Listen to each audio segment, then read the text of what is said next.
Hi everyone, I'm Natasha. I'm Sophia. And I'm Karina. Welcome to The Best Half. Saving money and planning a budget is a major issue, whether you're single, married, or part of a family. This week, we've brought in two financial planners to show us how to get more bang for the buck. Americans generally don't save enough.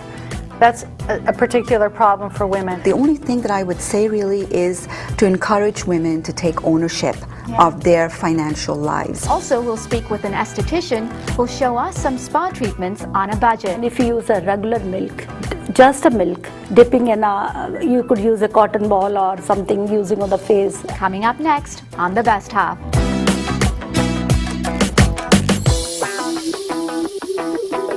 We are so lucky to be joined by Sophia today, who is a financial advisor with more than 10 years experience. So thank you for being here, and you're going to impart a lot of information to us. Thank you so much for having me. It's a pleasure to be here. I am no expert when it comes to saving money or financial planning. Which so I'm woman gonna is, learn, right? I'm hoping to learn a lot from this show. I do look for ways to save money, though, and I'm always looking for tips. Natasha? You know what I do to save money? I usually try and save by shopping at Costco for, wholesale groceries. Because as anybody who lives in Manhattan, it's expensive to shop for groceries, a gallon of milk or whatever, Everything, prices are going Prices up. are going up, and I try and make... question about that. When you buy in bulk, do you find that stuff goes in waste? It's things like like a Coke can or like things like that, commodities as such. That's what I usually buy. Not things like milk and eggs and stuff. I don't, but certainly things like toilet paper or that you can stock up on, and they're not perishable. The challenge there is getting it to fit in your 400 square feet apartment. Well, when you have a big family like me, Sophia, you don't have that problem, but things just go like that. So I feel I live in the supermarket. Karina, I think in the current economic environment, it's very important to be creative and to maintain a positive attitude. Look at your budget, document all your expenses, and take a look at what you can eliminate and substitute. And sometimes preparing a meal together can be a fun thing for a family and save you money. Definitely cooking at home. My husband of that, who loves to go out and eat every night if he could. I don't know if it's because I'm such a bad cook or if he just likes, variety and the spice of life, but I'm always having this issue with him. Can we please stay home? And I'll tell him, tonight, dinner's at home. I've made this, this, and this, all your favorites, honey. Get him involved. And then at 7 o'clock, he says, let's go out for dinner. Why should you work? You've been working all day. You don't need to cook. So it is true. You have to come up with creative ways. Definitely, cooking at home is a huge thing too. Yeah. Or just buying things with coupons, buying them on sale. Right. I'm not very good at it, but friends of mine do that. They always print coupons. They buy where there's free shipping. They try and use that a lot. It seems like it's so much effort to do that stuff, though. I'm always looking for easier things to do, like when you pay bills. My husband's a big proponent of this, paying bills online. Yeah. And I know you were saying, Natasha, that you're in favor of that too. Sorry, Sophia. Yes, I find that paying bills online really saves time. And time is such a crucial commodity on the weekend. I sit down 15 minutes before breakfast on a Sunday morning.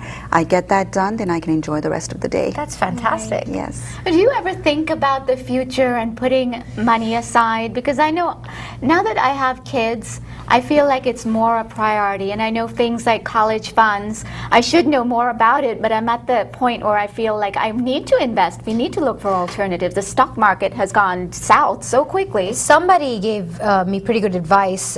They said that you should, whenever you get your check, just put 10% of it away immediately. Or even have your employer take out the 10% even before they pay you. And 10% a month will go a long way. But where do you put it? That's the in question. your savings account, in your IRA. You can contribute. I think you can contribute to your IRA twice a year or once a year. If you can have it structured, there is usually a maximum amount that you can contribute to an IRA. Okay. And but you can divide it up into monthly payments. And to your point, Karina, it is never too early to set up a college savings plan for your children. Right. The sooner the better, because this is a long-term goal. You have time as an ally on your side, and time is really the factor that mitigates the fluctuations of the stock market. Yeah. So you should set that up, and there are advantages because it's tax-deferred growth. Right. And if you set up a 5 to 9 college savings plan, usually the withdrawals, if they are for college education purposes, right, come out federal, state, and local tax-free. You know, with CDs, it's the common man's perception. You know, you have $5,000, you walk into a bank and you say, you know, I want a 6-month CD. And it's very simple, you understand it, it accumulates interest. How is it different than a mutual fund? It seems like such a vague concept. Right. Can you explain CDs, I would usually recommend as a short-term investment option, usually up to 3 years, for 2 reasons. CDs accumulate a fixed rate of return. A fixed rate of return that is taxable. So number one, it's taxable, and number two, it's not really keeping pace with inflation, which on average is 3%. So you do the math. If you're paying taxes and you're making around 3%, which is usually what you would be making in this environment, then it's not really worth it. So what's the better alternative? A better alternative, again, if it's short-term money, if it's for money less than a 3 to 5 year time frame, and you need to keep it liquid, you need it to have on hand so you can have access to it, then a CD or a money market is a good option, notwithstanding the fact that the rate is fixed and it doesn't keep pace with inflation.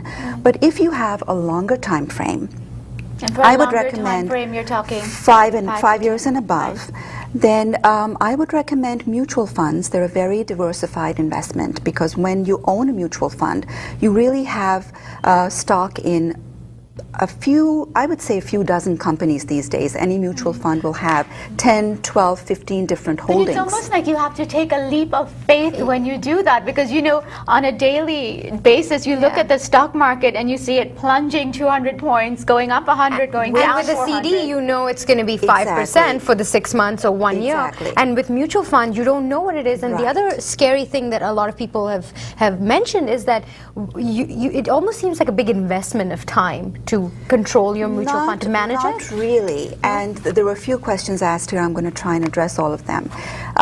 Mutual funds are, as I said, a diversified investment. You are basically putting your eggs in very many different baskets because there are a number of holdings, a number of companies. Mutual funds are managed by managers. So there is someone out there always managing the mutual fund so that it stays true to the objectives of the mutual fund, which will then match your risk tolerance and what you want to do with the money, whether it's to be a little conservative and just grow your money at a conservative pace, or whether you want to be aggressive and invest in more aggressive companies and you have a longer time frame. Time is the friend of investing in the stock market. The only factor that really mitigates the volatility of the stock market is time. Which is why I recommend you have minimally 5 to 7 years on your side to invest in the stock market, invest in mutual funds. What if you know nothing about stocks? What if you don't know anything? Which is why- How do you pick a mutual fund manager who has your best interest at heart? How do you do that? Which is why I would recommend going through a financial advisor. And you find a person you have a rapport with and someone that you can trust. And you follow their advice because that's what they do. I mean, I'm a financial advisor and I have a very good, a repertoire, so to speak, of mutual funds that I use. I like their past performance. I like the experience of the managers. I think you have to feel comfortable with who you go to as well. I mean, even if you go to your local branch of your bank and Right. speak to the consultants there, if that's someone who you have a relationship and you feel comfortable dealing with, they all have the same, information at hand. So I think it's important because you're giving your money away over a period of time. and you Especially need for to women, trust. it's like, my money and my men, the 2 M's. don't mess with those. Exactly, I exactly. have so many more questions about this. Should men and women both be sharing in the bills? All of that sort of thing. That is, I think it's very personalized. It's a very personal decision to make, and it depends upon the dynamic between the couple. And but the only thing that I would say really is to encourage women to take ownership of their financial lives and to take responsibility for their financial lives and to really be accountable for themselves. As long as that's being done, the rest can fall into place depending upon the relationship between the couple. That's fine. But I think as long as the woman is taking it, I know a lot of women and men go to the financial advisor together, and that's a good idea too. It is absolutely. Well, we're going to have lots more, so stay with us. When we come back, we'll speak with an independent financial planner. You're watching The Best Half.